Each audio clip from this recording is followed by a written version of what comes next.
Tu sais, avant, c'est sûr qu'avant, je partais pendant 7 jours. Fait que c'était plus facile à gérer, on peut dire. J'avais pas à descendre à tous les soirs puis avoir justement la famille, tu sais, quelques autres, il est 2 heures le matin, 1 heure le matin, ils se réveillent puis ils pleurent, mais c'est moi qui se réveille puis c'est moi qui va être brûlé le lendemain. Là.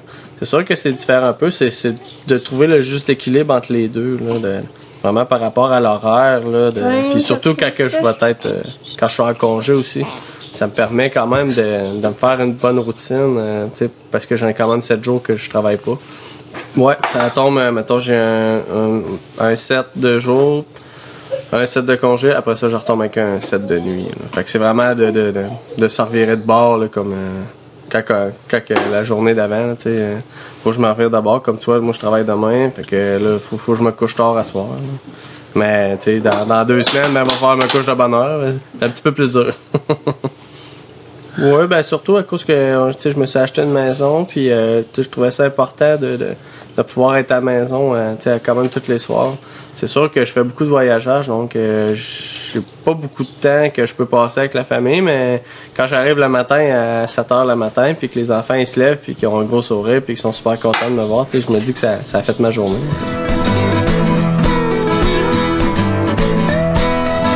J'ai fait des jobs à l'extérieur que je voyageais pas, là, comme ça. Là, je travaille sur le 7-7, mais je voyage, donc je suis chez nous tous les soirs quand même. Fait que ça donne quand même une belle qualité de vie là, quand tu penses à ça. Mais les jobs à l'extérieur, c'est sûr que partir, s'exiler pour aller travailler, casser de la roche, être loin de ses enfants, c'est pas quelque chose que je serais capable de faire personnellement.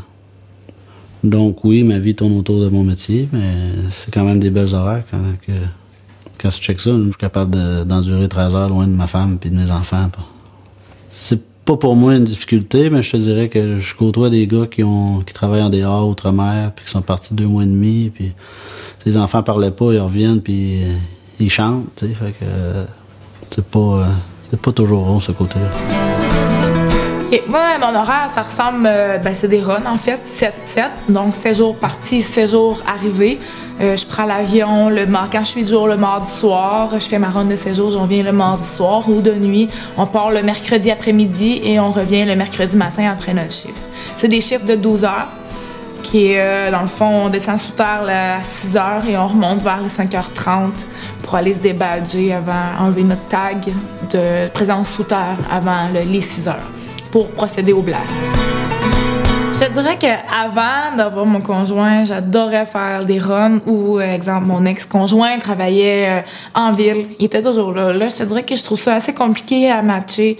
Puis c'est dur d'avoir des vacances. Tu vas prendre une journée de vacances, c'est correct. Nous, il faut en prendre 5 à peu près pour essayer de fitter avec les avions. Puis les avions sont tout le temps pleins. C'est une réalité qui est vraiment dure.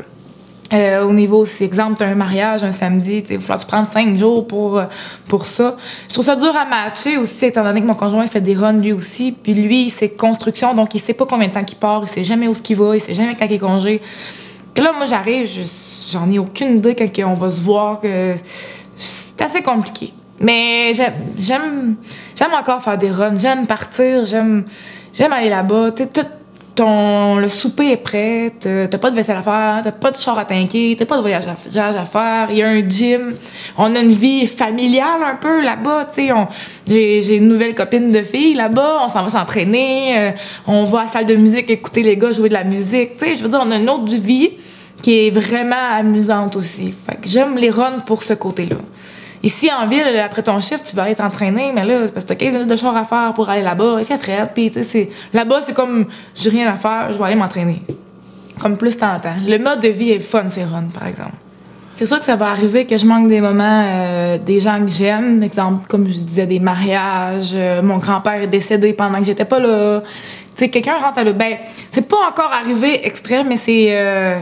Comme exemple, ma meilleure amie, elle a eu un accident de 4 roues, elle est rentrée à l'hôpital, puis j'essayais de l'appeler, puis ça marchait pas, puis je me suis comme inquiétée. Puis ma tante m'a appelée, elle m'a dit « Joanie, elle a eu un gros accident, elle est à l'hôpital, elle a fait une commotion cérébrale. » Mais tu sais, dans ce temps-là, toi, tu te dis « Je suis à l'autre bout du monde, puis tu paniques, tu n'auras pas d'informations tout de suite, là. » Tu sais, fait que c'est sûr que c'est pas encore arrivé, puis je souhaite pas que ça arrive. C'est plus à ce niveau-là que j'ai peur, tu sais, des mariages, des fois même. C'est sûr que t'en manques, mais c'est pas...